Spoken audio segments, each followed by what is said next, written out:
мне было лет 12, наверное, вот, и тогда мои одноклассники, или даже тогда еще не одноклассники, не помню, кто это был, но привели меня в компьютерный клуб, вот, и тогда мне понравилось, мы играли во всякие игры типа Half-Life, я не помню, тогда был он уже или нет, Quake 2, StarCraft, Warcraft 2, по-моему, вот, и червячки, да.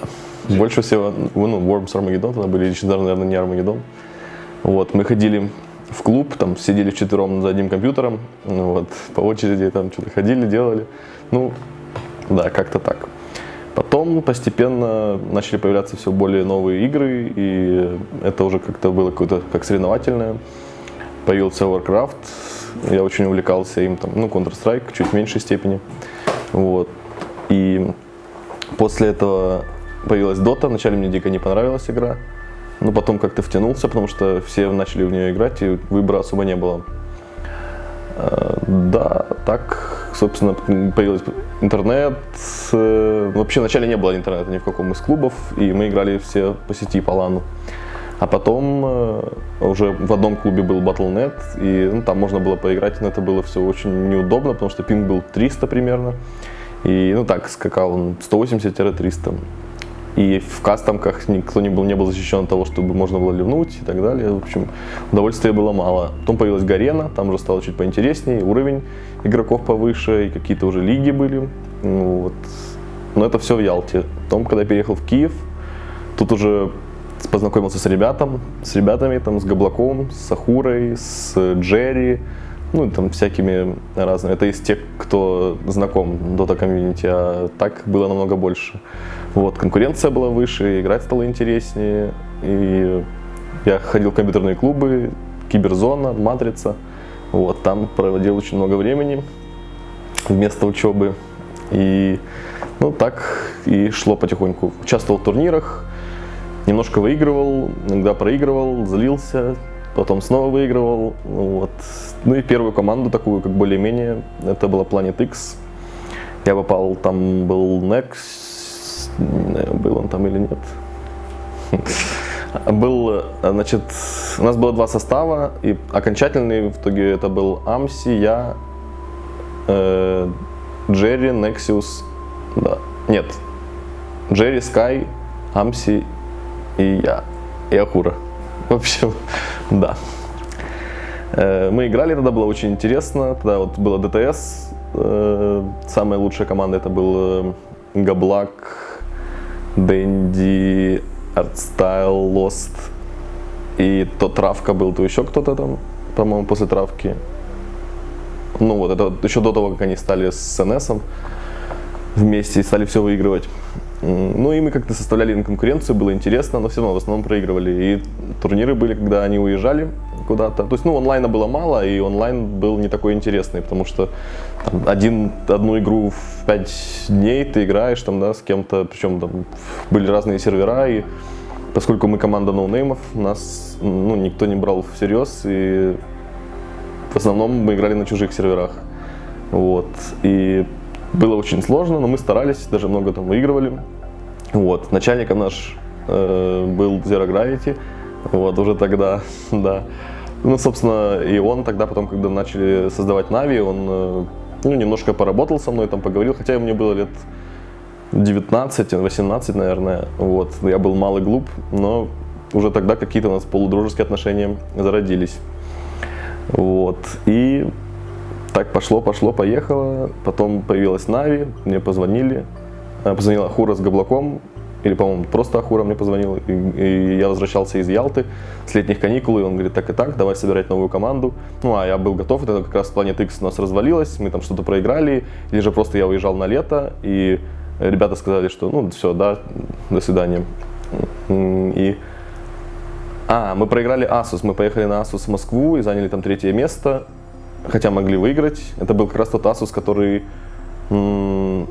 если ты выигрываешь его, то ты получаешь поездку на ЕСВЦ. Там, где ДТС как раз выиграли и поехали уже в составе D&D, Artstyle, Lost, NS и Dread.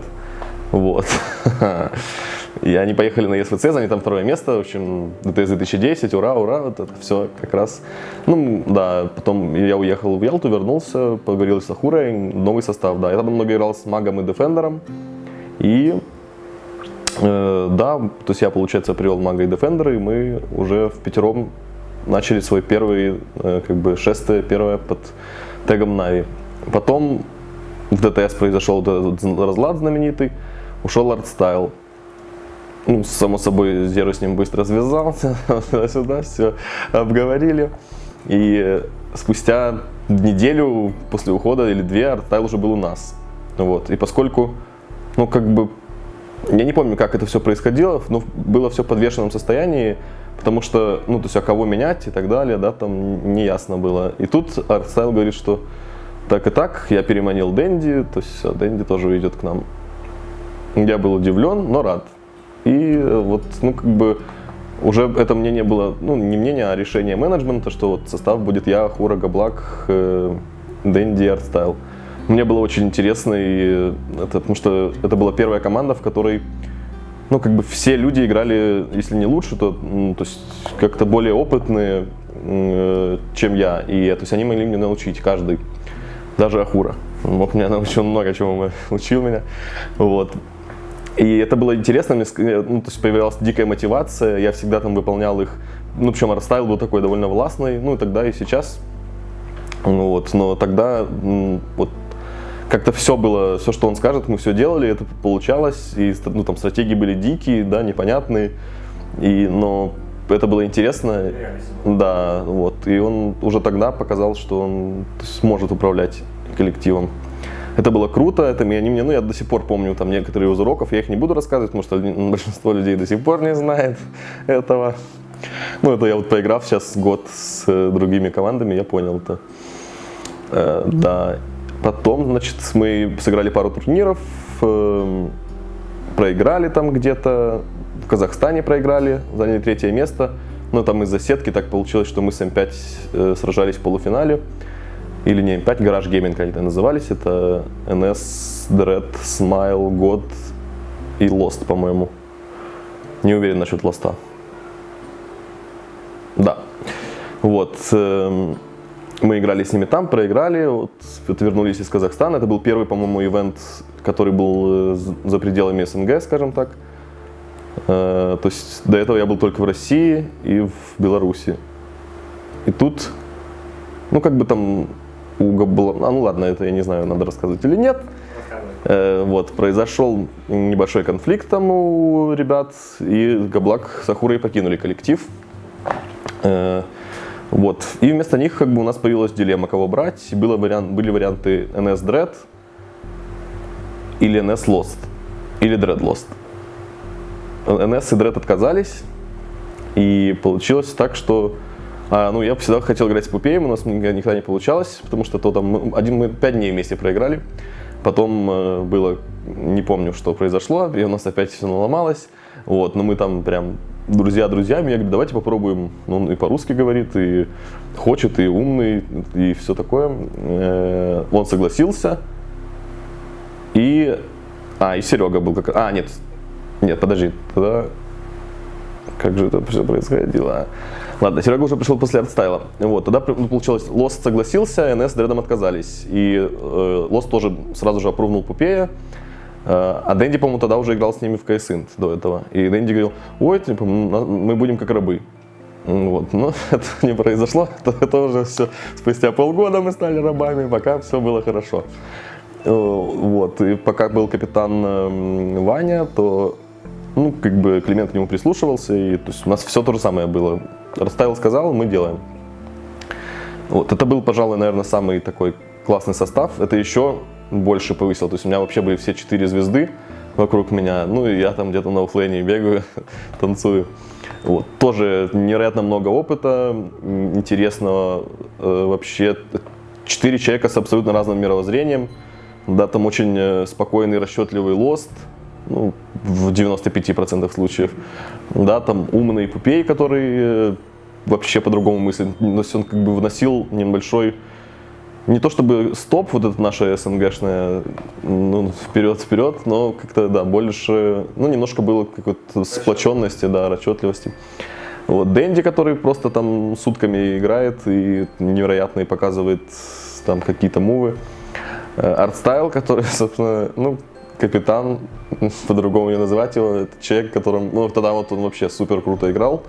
И, ну, возможно, это сказывалось на общем уровне низком, но то есть, там он кнопочки, ну, там, мышками урны кидает, там, да, в это время чуть ли не сигареты успевает подкурить. Ну, я шучу, конечно, никто сигарет никаких не курит, вот, но там он одну ногу на стол, другую водичку там пьет, это в Китае, я помню, так было. Другой рукой играет против LGD каких-то, убивает их, да, было классно.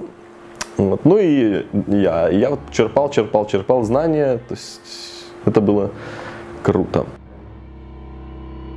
Как пробиться в киберспорт? Значит, довольно сейчас это все сложно стало, с одной стороны, но с другой стороны есть, допустим, если мы говорим о доте, то там есть матчмейкинг, где, собственно, у любого игрока есть шанс поиграть со звездами своего региона, да, то есть кто играет в Европе, то вот, пожалуйста, все топовые команды постоянно играют в матчмейкинг. Там, ну и даже в пати, когда они играют, там они, да, эти люди, там у всех пати рейтинг 6К+, то есть если у вас 6000, то вы вполне можете попасться с любым, абсолютно любым игроком, даже с Мираклом. Вот, и поэтому нужно много играть, и, то есть изначально для того, чтобы засветиться, вам нужен рейтинг. Вот куча игроков, куча примеров, которые вышли из паба. Там, ну я не говорю про Алоху еще не тот, ну то есть он еще до этого был. Там появились всякие ноуфиры, тот же Miracle, и, ну, миллиард людей, которых большой рейтинг, и их просто кто-то нашел. Они оказались дружелюбными и податливыми. Вот к чему это приводит, там чемпионы всего, чего только можно. Поэтому нужно много играть, но опять же, это мое личное мнение, что нужно все равно интересоваться окружающим миром, развивать себя разносторонне, не только как бы уделять время доте, то есть читайте книги, гуляйте по улице, потому что вы должны быть в хорошем моральном состоянии, физическом, потому что чем больше вы себя как бы в какие-то рамки загоняете, тем хуже становится и мыслить, и играть, и работать. Вот. Но прежде всего вы должны хотеть играть, вам должна нравиться игра, и невероятно много уделять времени тренировкам. Пока, то есть, нет команды, играйте самостоятельно. Только появится команда, вот, там уже очень много факторов меняется, нужно работать над собой, над своей агрессией, над коммуникабельностью, над дружелюбием и так далее и тому подобное. Да, тут уже от совместимости людей зависит, но как каждому человеку можно пожелать лишь терпения, потому что, ну, терпение и труд, да, вот, ну, собственно, да. Как найти хорошую команду в Dota 2? Это самый сложный вопрос, наверное, в мире, потому что очень сложно найти 5 человек, вот именно 5, чтобы все всех устраивало. Постоянно будут конфликты. Да, конечно, есть стадия, где у вас все хорошо и все всем довольны. Но иногда, когда наступает какой-то конфликт, там, где вы что-то проиграли, кто-то там где-то что-то сделал не так, и уже, да, есть люди более спокойные, которые все хорошо, собственно, таким и надо быть. У нас все получится, давайте обсудим, там, ну или не давайте обсудим, а просто помолчать, там, да, может человек сам до этого дойдет, что он сделал ошибку, а может быть и нет. Вот, то есть тут как найти хорошую команду. Ну, опять же, играть много, и там уже, то есть даже если вы немного не будете ладить в жизни, там какие-то у вас будут отличаться взгляды и интересы, то в игре вы сможете найти похожий стиль, то есть, да, там, чем больше будете играть, тем больше будет понятно, что ожидать друг от друга. Вот. То есть ни у кого, очень редко такое бывает, что люди прям сыгрываются моментально и выигрывают все турниры, да, там, ну, пример, там, какие-то OG, которые собрались, но опять же, то есть, вот, назови мне вторую такую команду, которая бы сразу начала выигрывать, и то они не сразу, у них там все получилось.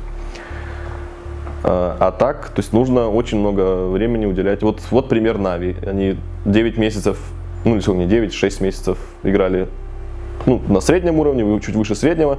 а сейчас вот выигрывают турниры, там занимают вторые места, и ну, всех грандов, можно сказать, убивают. Поэтому вот яркий пример того, как надо работать. То есть дружеский коллектив, дружный, вы содействуете, взаимодействуете, помогаете друг другу и так добиваетесь результата. Ну да, найти сложно. Можно найти 5 скилловых игроков, но сделать из них команду — это очень сложная задача не только самих игроков, но и менеджмента, если уже вы дойдете до стадии, когда у вас будет организация и менеджер.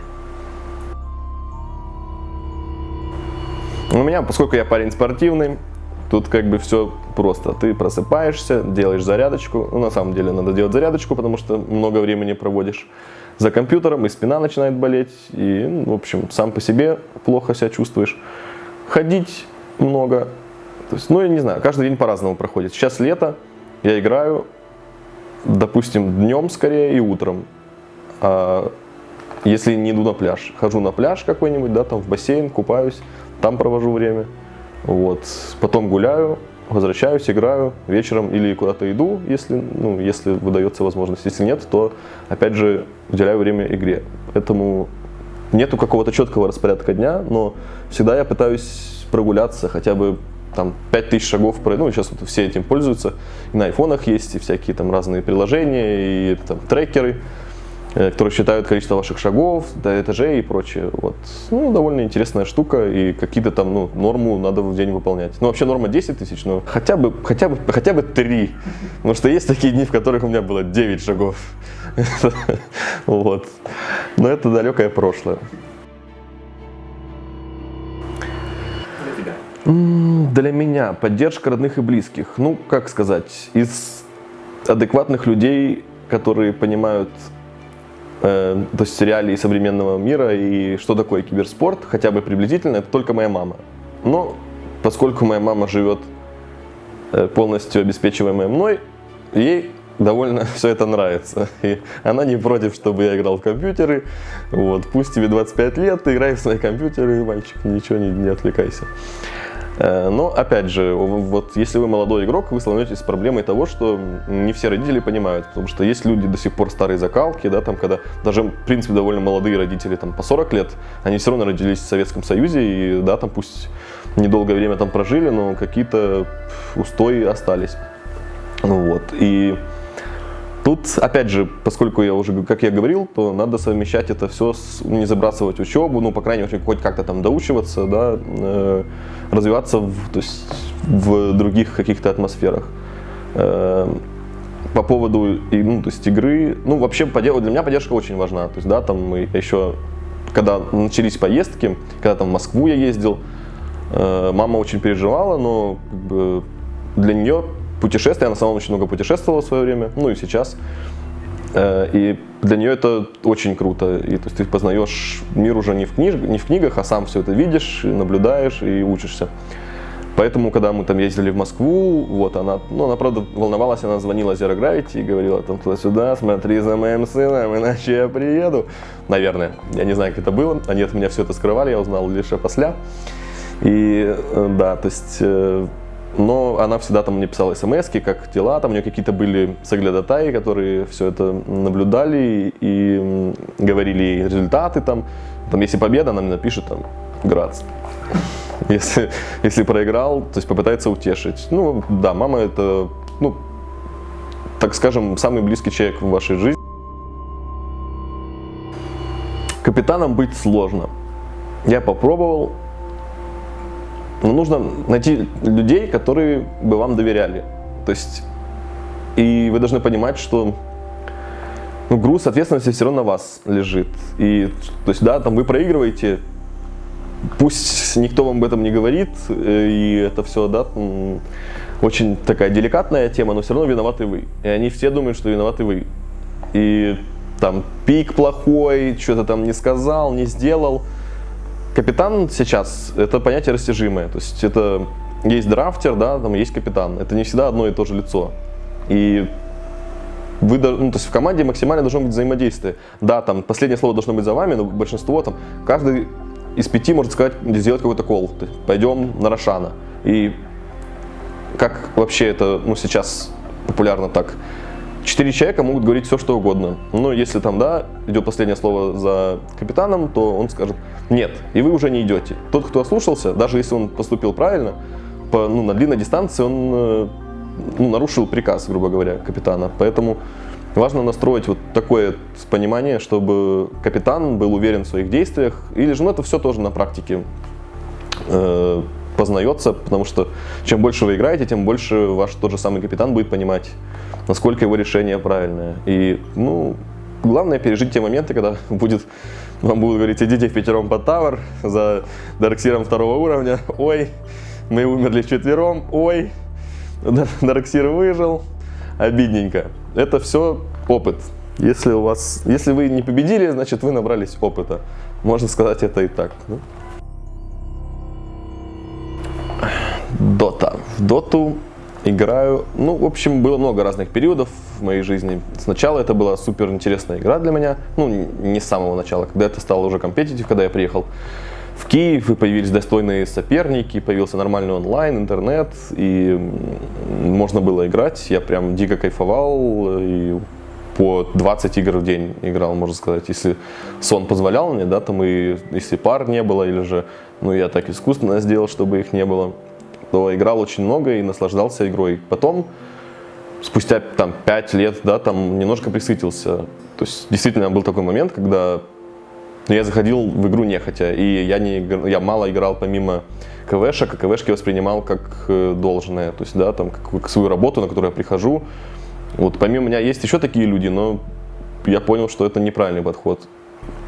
Вот. Потом, возможно, тогда просто какая-то или мета была не та, которая мне нравится, или еще что-то, я не знаю, как это объяснить, но прошел год, и я попробовал снова играть много, и мне начало снова нравиться. То есть оно действительно как-то пережить этот момент, когда что-то вы проиграли где-то в паблике, и вам опять что за игра, это какие-то дураки со мной попались снова. Такое всегда бывает. Но если вы сыграете 10-20 игр, и вы будете хорошо себя проявлять нормально, то есть адекватно вести себя, делать максимум своих возможностей, то есть показывать свои соло-возможности, но при этом еще и с командой нормально себя вести, то игра будет снова нравиться. То есть то же самое происходит и сейчас. Я довольно много времени уделяю игре не в команде, да. И игра мне просто нравится, и я кайфую от этого. Параллельно, да, я надеюсь, что сейчас все наладится, и будут какие-то турниры, и снова будет эта радость от побед. Это непревзойденное чувство, и каждый игрок, который хоть раз попробовал этот вкус победы, он уже захочет побеждать еще и еще. И какие усилия вы будете прикладывать, зависит только от вас. Да, то есть, любовь к игре — это очень важно, так как любовь к своему делу, как к любой работе, так и здесь. Если вы играете, потому что вам это, то есть если как-то это вам в тягость, и это бывает из-за команды, из-за отсутствия команды, из-за просто какие-то, может быть, проблемы в жизни, это надо пережить, переосмыслить, и все будет хорошо. Где-то с 18-19 до 23-5,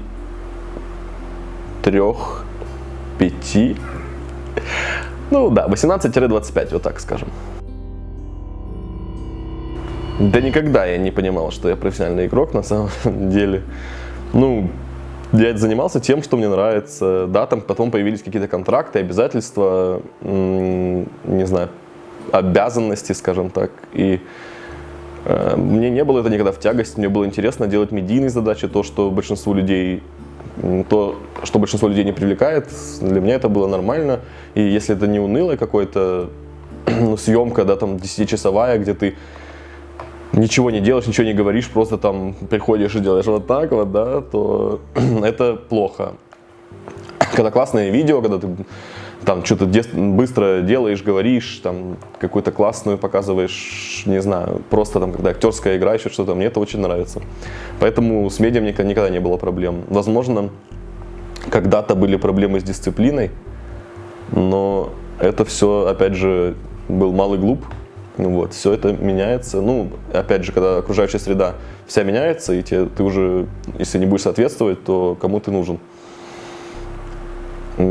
Поэтому, возможно, это пришло ко мне постепенно, поэтому не было такого какого-то скачка, и профессиональным игроком я себя не считал. Я считал себя профессионалом своего дела, никаким не игроком. Больше всего мне запомнился матч, когда я играл в Dota 1 в 2009 году на Миране. Инферно Капе против Вигаса, и убивал Вигаса. Это было непередаваемое ощущение. Все кричали, все говорили: о боже, кто это? Ну, мы, правда, проиграли со счетом 5-49, и все 5 убийств было у меня, и, наверное, 4 из них было на Вигасе. Ну, мне кажется, что он немножко несерьезно играл в той игре. Но это было интересно, и так, собственно, началась моя карьера. Ну, одна из... То есть есть игры, которые, да, там все считают: о боже, это так круто. Там это игра с IG, да, когда они обошли в смоке нас, мы их убили при этом 5-0. Игра с Alliance последняя. Ну, ее я как бы не хочу, но, к сожалению, помню очень хорошо. Там, где, ну, в финале третьего трэша последняя игра. Вот. 3-2 проигрывать очень... Лучше так 3-0, чтобы вас смели.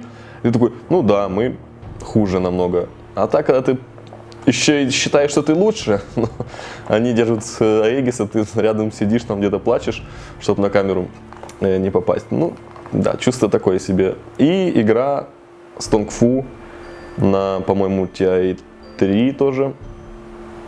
Или 2, или 4. 2.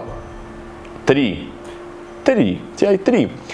Где мы хукали братьев, точнее, они хукали, а я фармил. Вот. И я так смотрю, и у нас было что-то типа: Дэнди хукает, а я его спрашиваю: ну что, улов есть? Да, гирокоптер летит. Ну и гирокоптер на фонтане, там с Аегисом 2 раза умирает, а я при этом на топе, у меня монетки капают. Вот это было приятное чувство. То есть, как неприятные моменты, так и приятные. И причем, ну мы как бы... Хотя, наверное, этого не надо рассказывать, но можно и рассказать. Мы как бы знали этот абуз, но поскольку, ну, все хотели быть честными и, так сказать, манерными игроками, то, ну, как бы никто не хукал никого под фонтан. Но тут мы могли вылететь с турнира. Это третья игра в BO3. И как-то не хотелось вылетать. И мы так посовещались: ну что, хукаем, поехал. Ну, да, извините, Тонгфу. Да, поэтому, ну, Тонгфу, кто там был у них? Почти весь состав это было Ньюби, которая выиграла International. Так что чуть-чуть мы забрали, чуть-чуть вы забрали. Так что все честно.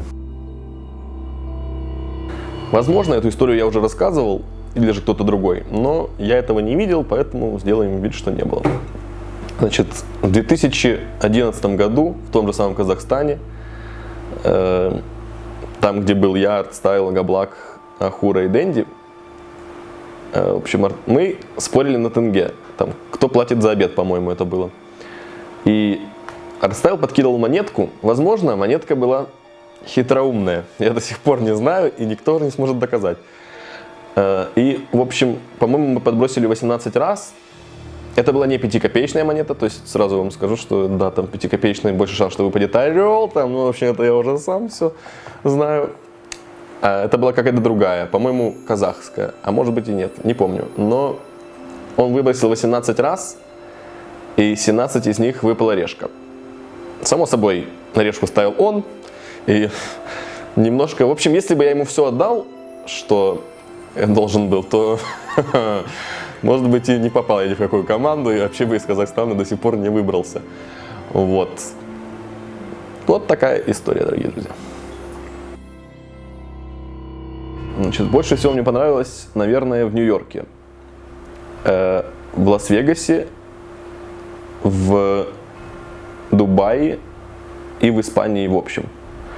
Из курортных мне очень понравилась Мексика, очень понравился Таиланд. И вот все очень хвалят Мальдивы, но я там до сих пор не был.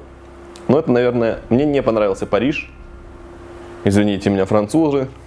Да, но Париж по некоторым причинам, которые я не стану называть, потому что это уже какое-то, наверное, будет оскорбление, хоть это и правда, но мы тоже о нашей стране не все рассказываем. Поэтому, да, ну вот, собственно, Нью-Йорк, Лас-Вегас, Дубай. И все, это топ-3. Родился я в Ялте, да, прожил там 17 лет, или, да, 17, ну 16 с половиной, можно так сказать. Потом переехал в Киев. Вот, Ялта — это очень крутой курортный город, в котором, ну, он дорогой, но поскольку у меня там есть жилье, то мне это на руку, и я могу там выживать. Вот, приезжим довольно сложно. Сейчас тем более. И очень мне нравилось мое детство, поскольку было тепло довольно большую часть времени года. То есть можно было выходить на улицу, играть в футбольчик, там, ходить на море, на пляж, какие-то походы. Вот. Зима не была настолько холодной, я не знал о том, что такое ботинки и там какая-то пуховик, куртка до переезда в Киев. В первый мой год пребывания в Киеве в октябре стало минус 27. Ну ладно, в октябре выпал первый снег, а в октябре, алло, Карл, а зимой было минус 27. И как-то, а я в замшевых ботиночках и в курточке такой, минус 27. Ну поэтому, то есть, если преподаватели мои смотрят меня, поймите правильно, я не ходил на пары именно из-за того, что, да, было холодно. Вот. Но Киев мне очень нравится, сам по себе город довольно компактный, он небольшой, хотя вроде как столица. Но и тоже это не село, в котором, да, там 2-3 человека я обчелся. Тут очень много красивых мест, люди, ну вот, как сказать, тоже не хочется обижать, да, людей из провинции, но в Ялте довольно высокий уровень образования и вообще, то есть там как-то люди интересуются окружающим миром. Ну или же, мне так кажется. Вот. Переехав сюда, я понял, что здесь тоже много интересных людей, с которыми классно можно проводить время, которые могут тебя чему-то научить, и ты можешь подчеркнуть что-то из их жизни или истории, или вообще рассказов. Да? Это мне очень нравится. Нравится да просто гулять по городу. Все, кто приезжают, все кайфуют от природы, потому что города довольно озеленены, и то есть, можно походить по паркам, и это не белые джунгли, да, там каменные, поэтому... Вот, собственно, так и есть. Но Москва мне тоже очень нравится. По другим причинам. Очевидный ответ, какую способность я хотел бы иметь в реальной жизни из игры Dota 2, был бы телепорт Фуриона. Но можно выбрать что-нибудь еще. А я уже, по-моему, отвечал на подобный вопрос. А может быть и нет. Надо подумать. Я бы хотел воровать статы, как Сларк. Подходить к кому-то, иди сюда, и своровал статы, чтобы у меня за это ничего не было, само собой. У меня еще есть ульт Сларка, так что если что, я ухожу, и вы меня не знаете, я вас тоже. До новых встреч в эфире, дорогие друзья. Как я провожу свободное время? Сейчас лето, поскольку из-за рождения в Ялте у меня тяга к воде, я люблю очень ходить на пляж. Я хожу туда как можно чаще. Ну вот, это... По моему загару этого не скажешь, но опять же, у меня такая кожа, я не загораю, там, ну, я могу много еще интересных историй рассказать. Но да, я люблю ходить на пляж, люблю в кино ходить, вот, вечерком. Люблю вкусно поесть, поэтому, возможно, все новые заведения, которые открылись в Киеве, я в них уже был. Вот, довольно много читаю, когда выдается свободное время, но опять же, допустим, сидя дома, это сделать сложно. Это нужно настроить себя, или чтобы книга была потрясающая. Потому что, ну, есть компьютер, а компьютер может намного больше удовольствия тебе подарить, да, и намного проще так вот развалиться и смотреть сериал, под который ты можешь уснуть, и он будет идти дальше, да, и ты потом просыпаешься, там, ну, в общем, отдыхаешь, чем чтение, которое требует твоей концентрации, и, да, то есть нельзя просто так сесть и наобум какую-то, ну, можно, если это Донцова, не в обиду Донцовой. Я очень люблю, и когда я болел в 8 классе, я читал в день по книге, отличный автор. Да. И, то есть, ну, есть книги посерьезнее, и для них нужно обращать внимание на то, что происходит, все это представлять и полностью фокусироваться на книге, да. А тут можно залипнуть, поэтому это сложно. Вот я читаю в основном в поездках, в аэропортах, в самолетах, и просто когда есть свободное время и нету компьютера рядом. А как вы видите, он рядом со мной всегда. Ребята, спасибо вам большое за то, что вы смотрите, поддерживаете, интересуетесь всем этим. Вот. Привет моей маме особенно, бабушке большой привет. Вот. Всем моим друзьям, ну и поклонникам, а друзья все мои поклонники или же хейтеры, ну тут непонятно. Вот. Всем вам большой привет, дай вам Бог здоровья, удачи, счастья и занимайтесь своим любимым делом. Это самое важное.